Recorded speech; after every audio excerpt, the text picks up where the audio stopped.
ሰላም ጤና ይስጥልኝ። የተወደዳችሁ የሰለዳ ሚዲያ አድማጭ ተመልካቾቻችን እንዴት ቆያችሁ? ለዕለቱ መራርጠን ወደ እናንተ ለማድረስ ያዘጋጀናቸው አዳዲስ ትኩስና ወቅታዊ መረጃዎችን ይዘን ቀርበናል። መረጃዎቻችን እየተከታተላችሁ እስከ ፕሮግራማችን ፍጻሜ ከኛ ጋር እንድትቆዩ ከወዲሁ በታላቅ አክብሮት ጋብዛለሁኝ። የእንግሊዝ የውጭ ጉዳይ ሚኒስቴር በትናንትናው ዕለት ወደ ኤርትራ የሚደረግ የጉዞ ማስጠንቀቂያ ሰጠ። የእንግሊዝ የውጭ ጉዳይ ሚኒስቴር ዜጎቹ በሁሉም የኤርትራ ድንበሮች ከ25 ኪሎ ሜትር ርቀት በላይ እንዳይጓዙ አስጠንቅቋል። ሚኒስትሩ በመግለጫው እንዲህም ብለዋል። በኤርትራ ውስጥ ችግር በሚፈጠርበት ጊዜ ነገሮች በከፍተኛ ሁኔታ ሊለወጡ እንደሚችሉ፣ ይህም በኤርትራ ውስጥ የሚደረግ እንቅስቃሴንና ኤርትራን ለቆ መውጣትን ሊገድብና የእንግሊዝ መንግስት ድጋፍ የማግኘት እድላቸውን ሊያጠብ ይችላል። ስለዚህ የእንግሊዝ ዜጎች ኤርትራ ውስጥ ያሉ ችግርን ለማስወገድ የራሳቸው ጥረት ማድረግ እንዳለባቸው፣ ከኤርትራ እንዳይወጡ የሚያዳግቱ ሁኔታዎች ሲፈጠሩ ችግሮችን ለመከላከል ምግብ፣ ውሃና መድኃኒት ቀድሞ እንዲያስቀምጡ፣ እንደ የሰዓት የመሳሰሉ ገደቦችን እንዲያከብሩና ሚዲያዎችን በንቃት እንዲከታተሉ፣ የእንግሊዝ ዜጎች ድጋፍ ሲፈልጉ የኤርትራ ባለስልጣናት ለእንግሊዝ መንግስት የማሳወቅ ልምድ ስለሌላቸው ዜጎቹ ራሳቸው በአስመራ ለሚገኘው የእንግሊዝ ኤምባሲ በኤምባሲው በተዘጋጀ ስልክ ቁጥር እንዲሁም ችግር ካጋጠማቸውና እርዳታ ከፈለጉ ወደ አዲስ አበባ የእንግሊዝ ኤምባሲ መደወል ይችላሉ በማለት አስታውሷል። በደቡብ ኢትዮጵያ ክልል የተከሰተው ሄሞራጂክ ፌቨር በሽታ ማርበርግ ቫይረስ መሆኑ ተገለጸ። በደቡብ ኢትዮጵያ ክልል በጅንካ ከተማ የተከሰተው በሽታ መንስኤ ማርበርግ ቫይረስ መሆኑ መለየቱን የጤና ሚኒስቴር አስታውቋል።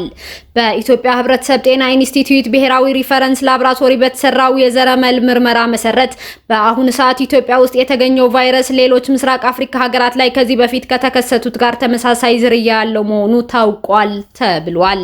በትናንትናው ዕለትም አዲስ የበሽታውን ምልክት ያሳየ ወይም በቫይረሱ የተጠረጠረ ሰው ያልተገኘ መሆኑንና በአሁኑ ሰዓት የተለያዩ የሙያ ስብጥር ያካተተ ከፍተኛ ፈጣን ምላሽ ሰጪ ቡድን ወደ ክልሉ በመላክ በሽታውን የመከላከልና የመቆጣጠር ስራዎች እየተሰሩ እንደሚገኙም ተገልጿል። ከዚህም ውስጥ የማህበረሰብ አቀፍ የቅኝት ስራዎች፣ በቫይረሱ የተያዙ ሰዎችን ለይቶ ማከም፣ የማህበረሰብ ግንዛቤ ማስጨበጫ ስራዎችና ከተጠረጠሩ ሰዎች ጋር ንክኪ ያላቸውን ሰዎች የመለየት ስራዎች እየተከናወኑ ሲሆን በሀገር አቀፍ እንዲሁም በክልል ደረጃ የህብረተሰብ ጤና አደጋዎች የክስተት አስተዳደር ስርዓት ተቋቁሞ ፈጣን ምላሽ ስራዎችን በማስተባበር ላይ ይገኛል።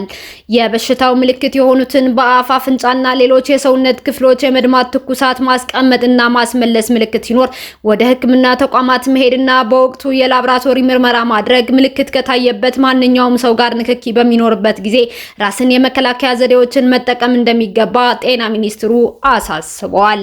በጅማ ዩኒቨርሲቲ ፕሮፌሽናል ነርስና የማህበረሰብ ጤና ባለሙያ አቶ ባምላኩ አበባው ስለ ማርበርግ ቫይረስ የሚከተለውን ሀሳባቸውን ገልጸዋል። አንደኛ፣ በሽታው ምንድነው? የቫይረሱ አይነት ማርበርግ ቫይረስ የፋይሎ ቫይረስ ቤተሰብ አባል ሲሆን ይህም ኢቦላ ቫይረስ የሚገኝበት ቤተሰብ ነው። ለዚህም ነው ሁለቱም በሽታዎች ተመሳሳይ የህመም ምልክቶችና የሞት መጠን ያላቸው። በሽታው ከባድና ከፍተኛ የሞት መጠን ያለው ሲሆን በቅርብ ጊዜ በተከሰቱ ወረርሽኞች በበሽታው ከተያዙት ውስጥ እስከ 88% የሚደርሱ ሰዎች ሞተዋል። እንደ ወረርሽኙ ሁኔታ ግን ሊለያይ ይችላል።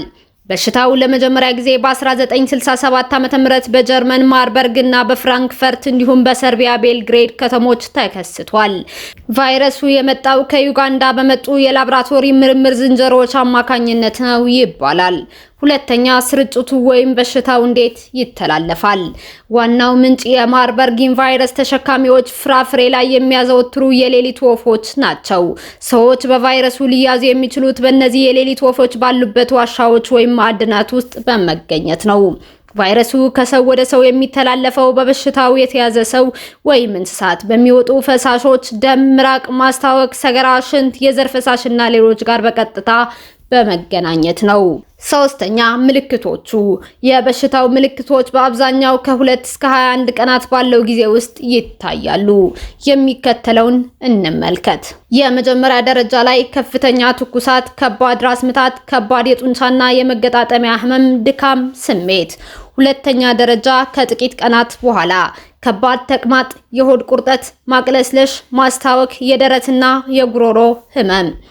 ሶስተኛ የከፋው ደረጃ ከ5 እስከ 7 ቀናት በኋላ ከባድ የደም መፍሰስ ከአፍንጫ፣ ከድድ፣ ከዓይንና የቆዳ ስር፣ የጉበትና የኩላሊት ድካም፣ የንቃተ ህሊና መሳት፣ የብዝሃ አካል ስራ መቆም እና ሞት።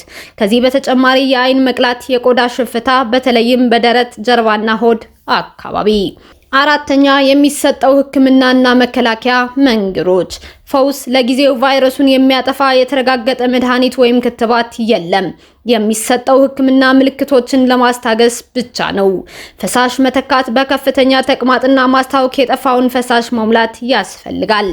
የደም መፍሰስ ቁጥጥር፣ የደም ግፊትን ማረጋጋትና የደም መርጋት መከላከል ማከም፣ የተጎዱትን የአካል ክፍሎች ኩላሊት፣ ጉበት ድጋፍ መስጠት። በጣም አስፈላጊው ነጥብ የግል መከላከያ ቁሳቁስ። የጤና ባለሙያዎች የታመሙ ሰዎችን ሲያክሙ ጓንት፣ ጋውን፣ ጭንብልና የአይን መከላከያ የግድ መጠቀም አለባቸው።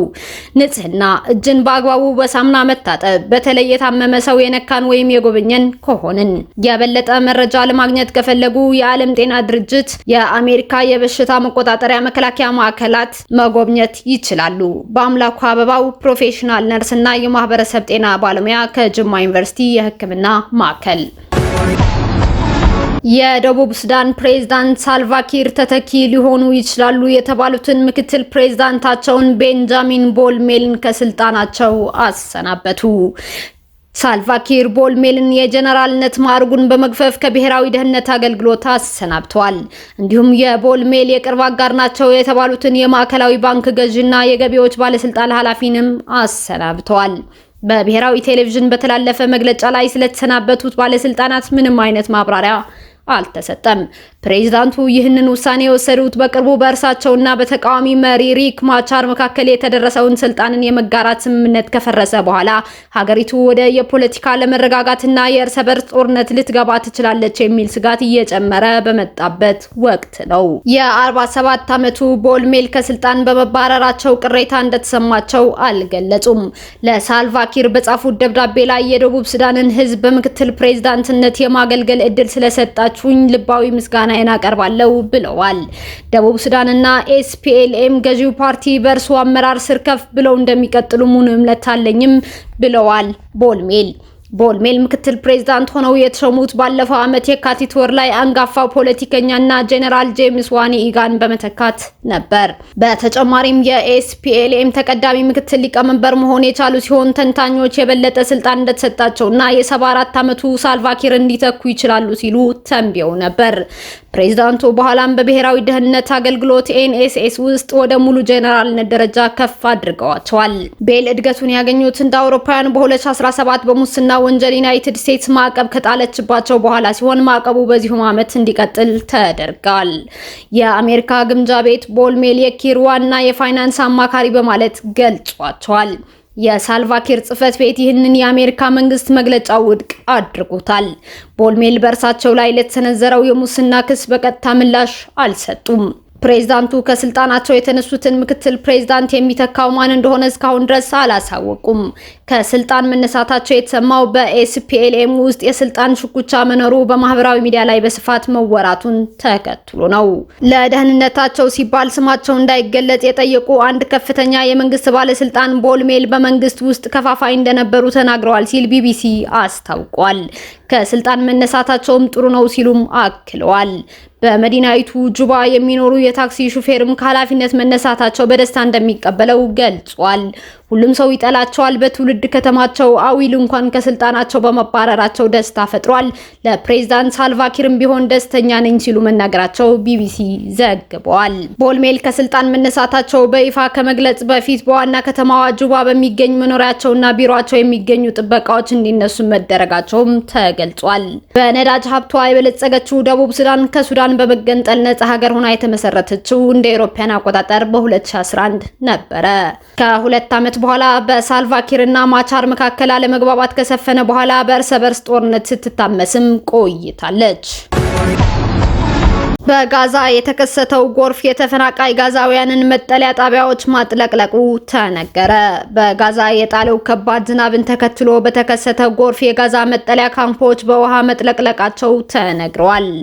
በመጠለያ ካምፖቹ ውስጥ የሚኖሩ ተፈናቃይ በመጠለያ ካምፑ የነበሩ ተፈናቃዮችን አናግሬያለሁ ሲል አልጀዚራ እንደዘገበው ተፈናቃዮቹ መተኛ፣ ፍራሽ፣ አልባሳትና ሌሎች ቁሳቁሳቸው በጎርፉ ተውጠዋል። ይህም የፍልስጤማውያኑን ሕይወት አስቸጋሪ ሁኔታ ውስጥ ከቷል። የጋዛ ሲቪል መከላከያ ኤጀንሲ ትላንትና ባወጣው መግለጫ የጎርፍ አደጋው በዋናነት በሰሜናዊ ስትሪፕ የተከሰተ መሆኑን ገልጾ በተጨማሪም በማዕከላዊ ጋዛ ዳር ኤል ባላም መከሰቱን አስታውቋል። በጎርፉ በርካታ ተፈናቃይ ፍልስጤማውያን ላይ ጉዳት ማድረሱንም ገልጿል። የነፍስ አድን ኤጀንሲ ዓለም አቀፉ ማህበረሰብ በእስራኤል ሐማስ ጦርነት መኖሪያቸው የፈረሰና በስደትና እንግልት ላይ ያሉ ፍልስጤማውያንን ለማገዝና እንግልታቸውን ለማስቆም ርብርብ እንዲያደርግም ሲል ጥሪ አቅርበዋል። በተለይም ተፈናቃዮቹ በክረምቱ መጀመሪያ ላይ የተከሰተ ባለው ከባድ ዝናብ እያሳለፉት ስላለው አስቸጋሪ ሁኔታ ጠቅሶ ስቃያቸውን ለማቅለል የተለያዩ የመጠለያ ስፍራ ድንኳኖችና ሌሎችም አስፈላጊ ድጋፎች እንዲደረጉላቸው ሲል አሳስበዋል። የተባበሩት መንግስታት ድርጅት እስራኤል በእርዳታ ላይ የጣለችው ገደብ በመቶ ሺዎች የሚቆጠሩ ቤተሰቦች በቂ ምግብና መጠለያ ሳያገኙ ህይወታቸው በመከራ እንዲገፉ እያደረገ ነው ሲል ይከሳል።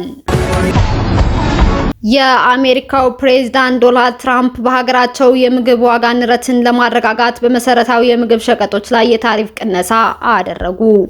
ትራምፕ በሀገሪቱ የተከሰተውን የምግብ ዋጋ ንረትን ተከትሎ የተፈጠረውን ውዝግብ ለማርገብ በወሰዱት እርምጃ የበሬ ስጋ፣ ቡናና በሌሎች መሰረታዊ የምግብ ሸቀጦች ላይ የታሪፍ ቅናሽ አድርገዋል። ከዚህ በተጨማሪም የትራምፕ አስተዳደር ከአርጀንቲና፣ ኢኳዶር፣ ጓቲማላና ኤል ሳልቫዶር በሚገቡ የምግብ ምርቶች ላይ የሚጣሉ ታሪፎችን ለማስወገድ የንግድ ማዕቀፍ ስምምነቶችን ማድረጉን አስታውቋል። በታሪፍ ቅነሳው የተካተቱ የምግብ ምርቶች በተለይም ነዋሪው በብዛት ገዝቶ የሚጠቀማቸውና ከፍተኛ የሸማች ፍላጎት የሚታይባቸው ናቸው ተብሏል። እስካሁን አብራችሁን ከኛ ጋር ስለነበራችሁ እያመሰገንኩኝ በሌሎች መረጃዎች እስክንመለስ እንደተለመደው የሶሎዳ ሚዲያ ቤተሰብ በመሆን ላይክ፣ ሼር፣ ሰብስክራይብ ማድረጋችሁን አትርሱ። አዳዲስ ትኩስና ወቅታዊ መረጃዎቻችን በቶሎ እንዲደርሷችሁ የደወል ምልክቷን ይጫኑ። ስኬት፣ ድልና ሰላም ለኢትዮጵያውያን። ሶሎዳ ሚዲያ